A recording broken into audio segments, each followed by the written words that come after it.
साथियों, आप सभी का अपने YouTube चैनल कंप्यूटर ज्ञान क्लासेस में स्वागत है। साथियों, आज के इस वीडियो में हम बात करेंगे HTML में टेबल के बारे में। टेबल क्या होता है और आप वेब पेज अगर बना रहे हैं तो वेब पेज में टेबल का निर्माण कैसे कर सकते हैं। ठीक है, तो यहाँ पर देखिए, मैं आपको बता दूं, जो टेबल टैग होता है, टेबल टैग का प्रयोग किया जाता है टेबल का निर्माण करने के लिए विथ मतलब एनी डाटा, मतलब किसी भी डाटा को टेबल में आप अगर बदलना चाहते हैं, टेबल में प्रदर्शित करना चाहते हैं, तो आप टेबल टैग का प्रयोग कर सकते हैं। ठीक है, और इसके साथ साथ टेबल के कुछ एलिमेंट्स भी होते हैं, जैसे TH और TR और TD है। इसका भी यूज किया जाता है टेबल को बनाने के लिए, और साथ ही साथ इसमें जो है कुछ एट्रीब्यूट्स भी यूज किए जाते हैं, जिनके द्वारा हम टेबल के फॉर्मेट को चेंज करते हैं। ठीक है, तो यहाँ पर जो हमारे 3 एलिमेंट्स शो हो रहे हैं उसमें देखेंगे, सबसे पहला जो लिखा गया है TH है। इस टैग का प्रयोग किया जाता है टेबल में हेडिंग के लिए। ठीक है, और उसी के साथ साथ जो दूसरा हमारा TR टैग है, इसका प्रयोग होता है एक टेबल के रो का निर्माण करने के लिए। मतलब जैसे ये एक रो है, ठीक है, ये एक रो है और ऊपर से नीचे आ रहा है, इसको कॉलम कहते हैं। ठीक है, तो ये जो हमारा रो है, इस एक रो पूरा निर्माण करने के लिए हमें TR की जरूरत पड़ती है। और ये जो name, father's name, mother's name और रोल नंबर वगैरह लिखे गए हैं, इसको हम TH में यूज किए हैं। बाकी ये जो हम डाटा यहाँ पर लिखे गए हैं, टेबल में लिखा हमने, इसको TD में यूज किया जाता है। तो यहाँ पर TD टैग का प्रयोग करके आप जो है टेबल के अंदर किसी भी डाटा का निर्माण कर सकते हैं। तो ये 3 एलिमेंट्स हैं जिनका प्रयोग टेबल में किया जाता है। और साथ ही साथ कुछ एट्रीब्यूट्स हैं, जैसे बॉर्डर हो गए। बॉर्डर के लिए आप जो है, मतलब बॉर्डर एट्रीब्यूट्स का प्रयोग करके टेबल के चारों तरफ बॉर्डर सेट कर सकते हैं। और यहाँ पर विथ मिलता है, इसे टेबल के विथ को सेट किया जाता है। साथ साथ BG कलर है, इससे टेबल के बैकग्राउंड कलर को सेट करते हैं। और यहाँ पर एलाइज जो एट्रीब्यूट्स है, इससे हम क्या करते हैं, टेबल के अंदर जो भी टेक्स्ट मैटर होते हैं उसके अलाइजमेंट को सेट करते हैं। ठीक, तो चलिए वीडियो को शुरू करते हैं। सबसे पहले आपको करना क्या है, एक वेब पेज तैयार करना है। तो वेब पेज बनाने के लिए आपको क्या करना है, नोटपैड प्लस प्लस सॉफ्टवेयर को ओपन करना है और उसमें कुछ कोड आपको लिखने हैं। ठीक है, तो जैसे कि यहाँ पर देखेंगे, इसको हम क्या करते हैं, आपको बॉडी से बताते हैं। ठीक है, जैसे यहाँ पर बॉडी में कुछ भी मैटर लिखा नहीं गया है। ठीक है, ये जो हमारा कोडिंग है, यहाँ पर टेबल के नाम से यहाँ पर सेव है। ठीक है, ये सेव करना हम आपको पिछले वीडियो में बता चुके हैं, कैसे सेटिंग करेंगे, कैसे क्या कोडिंग है। तो यहाँ पर इसको जब हम सेव किए हैं, तो वेब पेज को ओपन जब करेंगे तो देख रहे होंगे कि वेब पेज में हमें कोई भी आउटपुट प्रदर्शित नहीं हो रहा। ठीक, तो अभी क्या करना है, हमें टेबल का निर्माण करना है। टेबल का निर्माण करने के लिए हम बॉडी के अंतर्गत ही यहाँ पर टेबल टैग यूज करेंगे। लेकिन टेबल टैग यूज करने से पहले हम एक H1 हेडिंग दे देते हैं, जिसमें लिख देते हैं क्रिएट ए टेबल। ठीक है, ये H1 हेडिंग को हम यहाँ पर क्या करते हैं, क्लोज कर देते हैं। और इस पेज को सेव करने के बाद हम जो है देखेंगे, इसको रिलोड करके यहाँ पर क्रिएट ए टेबल का यहाँ पर हेडिंग आ चुका है। ठीक, अब हमें टेबल निर्माण करना है, तो यहाँ पर हम टेबल टैग का यूज करेंगे। और टेबल टैग यूज करने के बाद आप क्या करेंगे, सबसे नीचे आएंगे, उसके नीचे आपको TR यूज करना है। TR का मतलब होता है टेबल रो, है ना। TR का मतलब होता है टेबल रो। तो अभी आपको क्या करना है, यहाँ पर जैसे ये TR एक रो हो गया। अब इस रो में आपको डाटा यूज करना है, या फिर टेबल हेडिंग कर दीजिए, टेबल डाटा कर दीजिए। तो मैं TH ले लेता हूँ, टेबल हेडिंग उसको बोलते हैं। जैसे यहाँ पर ले लिया नेम, फिर मैंने TH को क्लोज कर दिया, टेबल हेडिंग को। फिर दूसरी हेडिंग हमारा जो हो गया, वो हो गया TH के अंतर्गत, यहाँ पर हो गया क्लास, और उसी के साथ TH को क्लोज करते हैं। और तीसरा हमारा जो हो जाता है कॉलम, वो हो गया हमारा रोल नंबर।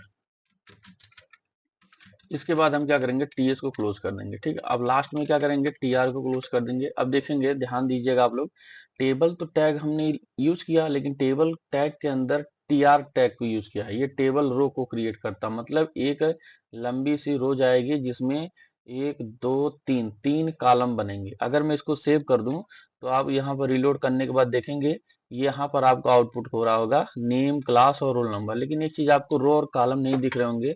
वो इसलिए नहीं दिख रहे होंगे क्योंकि मैंने यहाँ पर टेबल के बाद बॉर्डर नहीं यूज किया। ठीक है, अगर आप बॉर्डर यूज कर देते हो 1%, ठीक है, बॉर्डर इक्वल टू 1 कर देना। अब इसको रिलोड करेंगे तो आपको बॉर्डर भी नजर आ जाएगा। ठीक, अब इसी के साथ साथ अगर आप बॉर्डर के साथ साथ विथ भी यूज कर रहे हैं, तो विथ में आप 100 लिख दीजिएगा, 100%। इससे आपका जो टेबल होगा वो पूरे विथ के साथ शो होगा। देखिए, यहाँ पर आपका ये टेबल बन चुका है, नेम, क्लास और रोल नंबर। तो मेरे समझाने का मतलब ये था कि जो ये टीआर है इसका मतलब होता है एक टेबल रो। तो ये एक रो तैयार हुआ है जिसमें 3 आपको कॉलम मिल रहे हैं, एक नेम का, एक क्लास का, एक रोल नंबर का। ठीक, तो ये आपके 3 तैयार हो चुके हैं। अब अगर हम दूसरा टीआर, देखो यहाँ पर हमने टीआर को क्लोज कर दिया, मतलब एक हमारा रो कंप्लीट हो चुका है। अब हमें दूसरा टीआर यूज करना है।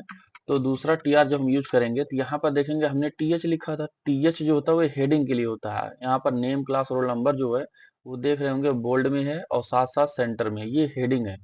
अगर हम टीडी में लिखते हैं कोई डाटा, देखिए टीआर हम शुरू करेंगे, उसके बाद हम टीडी में डाटा लिखेंगे। टेबल डाटा लिखने के लिए हम टीडी टैग का यूज करेंगे। यहाँ पर नेम लिखा गया, मतलब 3 चीजें हैं, कॉलम 3 है, आपको 3 बार ऐसे टीडी यूज करना है। एक ये हो गया, फिर नीचे, फिर यहाँ पर टीडी को क्लोज करना, फिर टीडी, फिर यहाँ टीडी को क्लोज कर देना। देखिए इसका मतलब ये हुआ, यहाँ पर 3 हेडिंग है, 3 कॉलम बने हैं, तो यहाँ पर हम 3 डाटा भी बनाएंगे। ठीक है, तो यहाँ पर देखिए नाम, पहला नेम पूछ रहा है तो यहाँ पर नेम में मैं यहाँ पर रमेश लिख देता हूँ, और दूसरा जो है हेडिंग हमारा क्लास का है तो मैं यहाँ पर 12 लिख देता हूँ। ठीक है, और यहाँ पर रोल नंबर है तो रोल नंबर मैं यहाँ पर रैंडम कोई भी गिनती लिख देता हूँ। अब इसको हम क्या करेंगे, टीआर को क्लोज कर देंगे। जैसे ही हम टीआर को क्लोज करेंगे और इसको सेव करेंगे, याद रखिएगा इसको थोड़ा सा हम स्पेस दे दें आपको समझने के लिए। ये हमारा एक रो होता है और ये हमारा दूसरा रो कंप्लीट होता है। ठीक, इसको हम रिलोड करेंगे तो आप देखेंगे यहाँ पर हमारे 2 रो तैयार हो चुके हैं। अब इसी के साथ साथ अगर हमें एक रो और तैयार करने हैं तो हम क्या करेंगे, इसी चीज को ना पूरा कॉपी कर लेंगे, है ना, समय बचाने के लिए ऐसे कॉपी कर लेंगे और पेस्ट कर देंगे, और यहाँ पर केवल नाम को हमें चेंज कर देना है।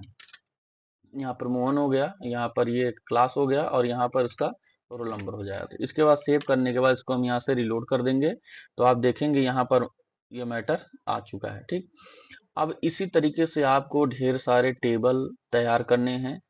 आप अब इसमें देखेंगे कुछ मैटर और भी आपको मिल रहे हैं, एट्रीब्यूट्स वगैरह। जैसे देखेंगे यहाँ पर आपको मिला था बॉर्डर का, बॉर्डर आप यूज कर चुके हैं यहाँ टेबल में, और साथ साथ बीजी कलर, बीजी कलर हम नहीं यूज किए अभी, अलाइजमेंट का भी है, ये सब यूज कर सकते हैं। ठीक है, तो यूज, चलिए इसको हम बताते हैं कैसे करना है। जैसे आपको टेबल का बैकग्राउंड कलर अगर चेंज करना है तो आपको टेबल टैग के अंदर ही यहाँ पर बीजी कलर यूज करना है। बीजी कलर जो होता है ये कलर को चेंज करता है, बैकग्राउंड कलर को, और बैकग्राउंड जो एट्रीब्यूट होता है वो पिक्चर्स को सेट करता है बैकग्राउंड में। तो यहाँ पर हम जो है लाइट ग्रीन कर देते हैं। ठीक है, और देखते हैं लाइट ग्रीन पर कौन सा कलर यहाँ पर आता है, तो ये हमारा लाइट ग्रीन हो गया। ठीक, इसी तरीके से आप बैकग्राउंड कलर को चेंज करेंगे। लेकिन अगर हम चाहते हैं कि केवल एक कॉलम का या एक रो का हमारा जो है बैकग्राउंड चेंज हो, तो हम क्या करेंगे, ये बैकग्राउंड वाला ऑप्शन हटा देंगे टेबल से, और फिर अब हम यहाँ पर रो को चेंज करेंगे। देखिए ये हमारा जो रो है, इस रो का बैकग्राउंड कलर हमें अलग करना है, इस रो का बैकग्राउंड कलर अलग करना, मतलब जितने रो हैं सभी का बैकग्राउंड कलर अलग अलग करने हैं। तो हम टेबल जो रो है उस टैग के अंदर यूज करेंगे बीजी कलर। ठीक है, तो यहाँ पर जैसे बीजी कलर लिख देते हैं और इक्वल टू मैं यहाँ पर येलो कर देता हूँ। अब आप देखेंगे इस इसको रिफ्रेश करेंगे तो यहाँ पर देखेंगे जो पहली वाली हेडिंग थी इसका जो है बैकग्राउंड कलर हमारा येलो हो चुका है। ठीक, अच्छा अब इसके साथ साथ हमें दूसरे वाले का करना है, तो दूसरा वाला रो हमारा यहाँ पर आता है, इसमें हम यूज करेंगे जो है बीजी कलर। तो बीजी कलर इक्वल टू यहाँ पर मान लो हम रेड ले लेते हैं। ठीक है, अब इसको सेव करने के बाद यहाँ पर देखेंगे तो ये हमारा रेड हो जाता है। और एक चीज, जैसे ये हमारा सेंटर में लिखा गया है क्योंकि ये जो है एक हेडिंग है और ये हमारा टेबल डाटा, इसलिए ये जो है सेंटर में नहीं है। फिर भी आप इसको सेंटर में अगर सेट करना चाहते हैं तो आप यहीं पर टी आर टैग के अंदर जो है एलाइज का ऑप्शन यूज करेंगे, ALIGN इक्वल टू यहाँ पर कर देंगे सेंटर, और इसको सेव करके यहाँ से इसको रीलोड कर देना है। तो आप देखेंगे आपका जो डाटा था, टेबल डाटा टीडी में जो आपने लिखा था वो सेंटर में आ चुका है। और यही चीज आपको दूसरे तीसरे वाले टेबल रो के अंदर करना है। ठीक है, तो बीजी कलर इक्वल टू यहाँ पर ग्रीन हो गया, और साथ में ALIGN इक्वल टू हमने यहाँ पर ले लिया सेंटर। ठीक है, इसको सेव करने के बाद हमारा डाटा यहाँ तक पूरा कंप्लीटली तैयार हो जाता है। ठीक, अब हमें क्या करना है, अब इसमें आपको जैसे टेबल की आपने केवल विड्थ को सेट किया था, अगर हाइट को भी सेट करना चाहते हैं ना तो टेबल के अंदर एक हाइट एट्रीब्यूट भी यूज कर सकते हैं। यहाँ पर HEIGHT इक्वल टू और यहाँ पर 40 हम लिख देते हैं, इसको सेव करके यहाँ से रिलोड कर देते हैं। तो हुआ नहीं, चलो यहाँ पर कुछ चेंजिंग करते हैं और इसको चेक करते हैं। ठीक, देखिए हो गया ना। तो यहाँ पर परसेंटेज लगाना ना भूलिएगा, इससे देखेंगे ये चेंज हो चुका। ठीक, तो इस तरीके का आप जो है एक बढ़िया से टेबल, कलरफुल टेबल तैयार कर सकते हैं। लेकिन इसमें भी अभी और भी कुछ चेंजिंग करनी है। जैसे मान लीजिए हमें ये टेक्स्ट मैटर का कलर चेंज करना है, जो टेबल के अंदर डाटा लिखे गए हैं इस डाटा के कलर को चेंज करना है। तो आप लोगों को हम पिछले वीडियो में फॉन्ट टैग पढ़ाए थे, फॉन्ट टैग के अंतर्गत इसको आप चेंज कर सकते हैं। जैसे देखेंगे ये मोहन मोहन दूसरा वाला जो हमारा डाटा मोहन वाला, इसको अगर हम वाइट कलर में करना चाहते हैं टेक्स्ट मैटर को, तो यहाँ पर क्या करेंगे हम, यहाँ पर हमें फॉन्ट टैग यूज करना पड़ेगा और फॉन्ट टैग के बाद हमें कलर लगाना है, कलर एट्रीब्यूट लगाना है और यहाँ पर उसको हम वाइट कलर कर देते हैं। ठीक है, कलर का वैल्यू दे देते हैं और इसको जो है सेव कर देंगे। अब इसके बाद इसको रिलोड करेंगे तो ये मोहन वाइट हो चुका है। ठीक है, ये एक ही को लेगा क्योंकि यहाँ पर अलग अलग टीडी हैं। तो यहाँ पर ये चीज़ें आपको ना हरदम कॉपी करना पड़ेगा। ये सारी चीज़ें आपको तीनों में यहाँ पर कॉपी करके पेस्ट कर देनी है और लास्ट में आपको क्या करना है, ये फॉन्ट टैग जो स्टार्ट हुआ है उसको लास्ट में बंद कर देना है और इसी फॉन्ट टैग को आपको क्लोज वाला जो है इसको कॉपी करके यहाँ पर क्या करना है, पेस्ट कर देना है। ठीक, और इसके बाद एक मिनट, हाँ, ये फॉन्ट टैग को यहाँ से कॉपी करके यहाँ पेस्ट कर देना है और फिर सेव कर देना है। इसके बाद इसको रिलोड कर लेना। तो आपका जो डाटा था यहाँ पर देख रहे होंगे, ये मतलब वाइट कलर में हो चुका है सेट। ठीक, तो इतना चीज़ें आप लोग कर सकते हैं एक टेबल को बनाने के लिए और अलग अलग फॉर्मेटिंग का भी यूज कर सकते हैं जैसे एट्रीब्यूट्स हैं। तो अब इसमें जैसे कुछ चीज़ें हैं, जैसे बॉर्डर की मोटाई को हम चेंज करना चाहते हैं तो यहाँ पर बॉर्डर जो लिखा गया है ना इसको आप चेंज करेंगे तो ऑटोमेटिक चेंज हो जाएगा। मैं 4 कर देता हूँ। इसके बाद इसको देखो, अभी बॉर्डर की थिकनेस जो है वो ज़्यादा हो चुकी है और वेब पेज तो हमारा 100% पर जो शो होगा वो कुछ इस तरीके से होगा। ये 100% पर है। अभी आपको टेक्स्ट मैटर छोटा दिख रहा होगा क्योंकि इसका जो हाइट हमने टेबल का ना वो बढ़ा दिया है। तो इसको हम जो है नॉर्मल कर देते हैं। ठीक, तो ये हमारा नॉर्मल है। ठीक है, इतना आपको शो होगा। अब बॉर्डर भी इसका आप जो है 4 की जगह 1 ही कर दीजिएगा, सबसे अच्छा दिखेगा। अब बाकी इसी तरीके से आप जो है ढेर सारे टेबल्स का निर्माण करिए। और कुछ है इसमें एट्रीब्यूट्स वगैरह बच रहे हैं जैसे रो स्पैन और कॉल स्पैन होता है, वो क्या चीज़ है ये हम आपको अगले वीडियो में बताएंगे, टेबल के ही वीडियो में। ठीक है, तो अभी अगर ये वीडियो अच्छी लगी हो तो वीडियो को लाइक और चैनल को सब्सक्राइब जरूर करें।